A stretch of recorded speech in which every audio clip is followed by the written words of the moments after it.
chercheur au niveau de la faculté de droit privé de l'Université des sciences juridiques et politiques de Bamako. Je suis également la vice-présidente du réseau des femmes universitaires enseignantes du Mali.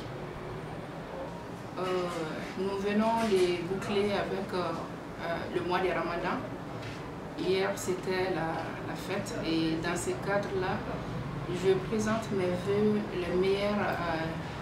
à toutes les femmes enseignantes du supérieur. Si je dis femmes enseignantes du supérieur, il s'agit particulièrement des femmes membres de notre réseau, qui est le réseau des femmes universitaires enseignantes du Mali. Qu'elles reçoivent ici mes vœux de bonheur, mes vœux de santé, de longévité, de prospérité, de solidarité surtout. Et que le bon Dieu puisse nous apporter à toute la force nécessaire pour que nous puissions exercer cette tâche noble qu'est l'enseignement et la recherche. Et que la cohésion puisse toujours exister entre nous en tant que femmes universitaires, femmes enseignantes et chercheurs. Naturellement, le Mali, notre pays, traverse depuis un moment beaucoup de difficultés. Il a connu pas mal d'épreuves courant cette année et nous profitons quand même de cette fête du Ramadan pour demander au bon Dieu, on va dire, d'exaucer toutes nos prières, tous nos vœux ou toutes nos bénédictions et de nous aider à ce que la paix, la stabilité et la quiétude tant recherchée aujourd'hui puissent devenir enfin une réalité. Et nous saluons beaucoup nos autorités, nous saluons les FAMA, c'est-à-dire les forces de défense et de sécurité qui sont à pied d'œuvre afin que nous puissions combattre l'ennemi. Que Dieu les accompagne dans cette tâche si difficile. Et je salue aussi tous les Maliens d'ici et d'ailleurs, notamment les Maliens de la diaspora, qui ont une pensée profonde pour nous qui sommes ici. Donc, nous demandons au bon Dieu de nous aider à ce que cette paix, comme on l'a dit, tant recherchée, puisse devenir en tout cas une réalité courant les moments à venir. Et j'exhorte tous les Maliens vraiment à la solidarité, à l'entente, à toutes les bonnes œuvres, à tous les bons esprits, afin que, en tout cas, ce que nous recherchons, en tout cas, ce que nous avons de commun, qui est notre patrie, le Mali, puisse enfin devenir, en tout cas, puisse revenir dans son état antérieur, puisse devenir un Mali meilleur comme nous, les fils, nous souhaitons. Nos ancêtres nous ont confié quelque chose et nous avons aussi la tâche de léguer à nos enfants, à nos fils, quelque chose. Donc, nous ne pouvons qu'aujourd'hui demander au bon Dieu, prier le bon Dieu afin que, en tout cas,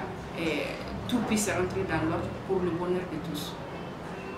Le message particulier que j'ai à l'endroit de tous les Maliens d'ici et d'ailleurs, c'est d'essayer de se donner la main. De se donner la main, c'est-à-dire d'être ensemble d'esprit, d'être ensemble d'action, afin que le Mali puisse être le Mali que nous recherchons aujourd'hui. Le Mali un et indivisible dans la paix et dans la solidarité. Je voudrais aussi adresser une salutation particulière à tous mes collègues de l'ISJPB et aussi à toutes les collègues enseignantes chercheurs du supérieur.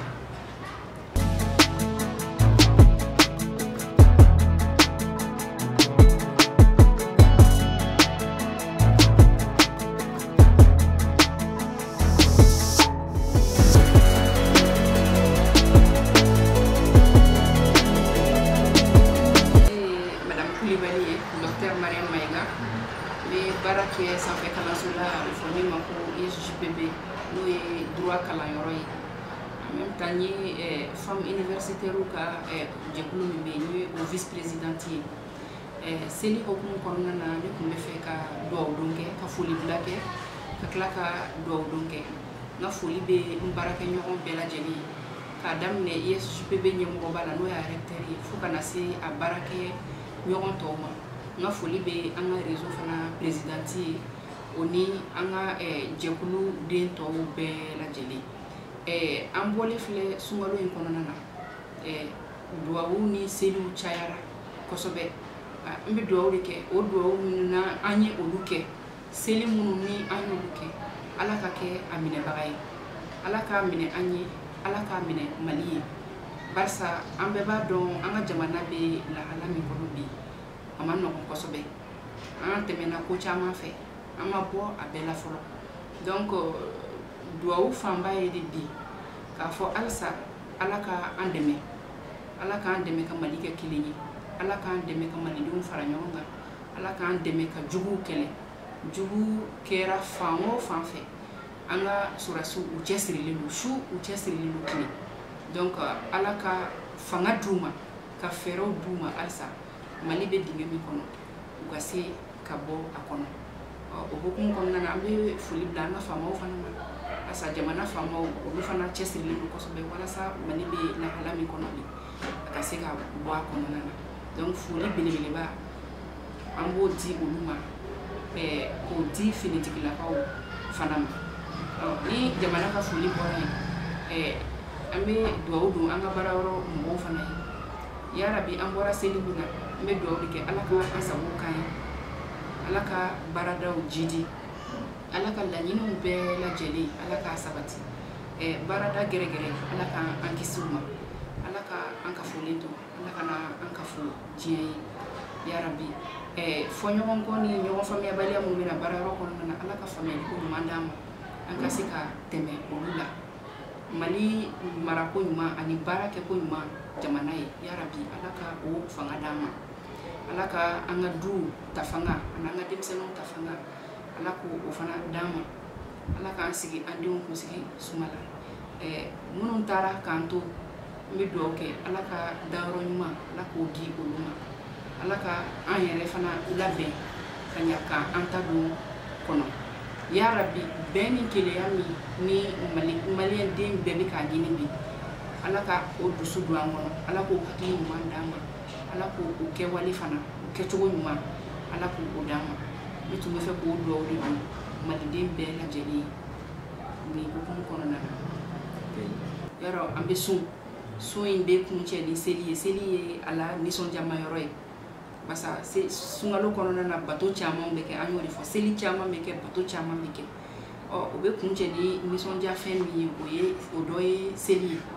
nka an b'a ye k'a fɔ seli bɛɛ t'a kɛcogo kelen na mɔgɔw ka sew tɛ kelen ye mɔgɔw ka sɔrɔw tɛ kelen ye hali n'a y'a sɔrɔ jamana faamaw bɛ labɛn caman kɛ ka fɛɛrɛ caman tigɛ walasa sunkalo in ni seli in kɔnɔna na jamanadenw bɛ se ka lafiya cogo min na nka o n'a ta bɛɛ i n'a fɔ n y'a fɔ cogo min na mɔgɔw ka sɔrɔw tɛ kelen ye donc dɔw bɛ gɛlɛya sɔrɔ donc an ye fɛn dɔ jateminɛ Mali kɔnɔ sisan o ye de k'a fɔ de plus en plus mɔgɔw bɛ fara ɲɔgɔn kan mɔgɔw bɛ dɛmɛ don o y'an ka jamana taabolo kɔrɔ ye nka an y'a ye hali denmisɛnnin kunda sisan nɔ fara ɲɔgɔnkanw bɛ kɛ ɲɔgɔn kan sunkalo kɔnɔna na walasa se tɛ minnu ye ka taa dɛmɛ don olu ma initiative gouvernementale yɛrɛ dɔrɔn tɛ hali particuliers c'est à dire jamanadenw yɛrɛ ni ɲɔgɔn cɛ an bɛ jateminɛw kɛ sigiɲɔgɔn dɔ bɛ yen ou bien sigida dɔ bɛ yen ou bien réfugiés bɛ fan dɔ fɛ se t'olu ye donc mɔgɔw bɛ fara ɲɔgɔn kan sunakari bɛ se ka d'u ma cogo di u ka selimafinikow bɛ se ka kɛ cogo di o ye fɛnba de ye jamana kɔnɔ barisa o b'a jira k'a fɔ ko hali n'a y'a sɔrɔ gɛlɛya bɛ an ka jamana kan bi jamanadenw hakili bɛ ɲɔgɔn na jamanadenw bɛ fɛɛrɛw tigɛ la hali n'a y'a sɔrɔ musaka tɛ min bolo mais hakilina ɲuman b'o tigi la donc o bɛ wuli ka se musakatigiw ma u bɛ se ka ɲɔgɔn dɛmɛ cogo min na walasa an balima minnu bɛ yen ni sunkalo ni seli timɛ cogo ɲuman t'u bolo k'olu fana dɛmɛ u ka se ka silamɛya sankɔrɔta halisa donc o acte de solidarité min filɛ nin ye o ye fɛn belebeleba de ye minnu cɛsirilen don o kow la a jɛkuluw ka ca bi a mɔgɔw ka ca an b'a f'u ɲɛna de ko nin kɛwale ɲuman ninnu u k'u cɛsiri a la yarabi u k'u cɛsiri a la adamadenya kama u k'u cɛsiri a la malidenya yɛrɛ kama alsa ala ka an to ɲɔgɔn ye ala ka an mɛn o la laban na an bɛ ala de deli ala ye salo yira mɔgɔ dɔw la olu ma ɲinanta ye a ye salo yira mɔgɔ dɔw fana na ɲinanta y'a sɔrɔ kɛnɛyaba t'olu la ayiwa kɛnɛya ban anw an bɛ ala de deli halisa duwawu an b'a kɛ nka minɛbaga ye ale ye an b'a deli halisa yarabi san wɛrɛ sunkalo san wɛrɛ seli a k'a yira anw na a k'a yira an na silamɛya kɔnɔ a k'a yira an na kɛnɛya kɔnɔna na minnu taɲara a ka dayɔrɔ sumaya badabada dali a ka nɔgɔya u ye a k'anw yɛrɛ fana ɲa k'an ta ɲɔgɔn kɔnɔ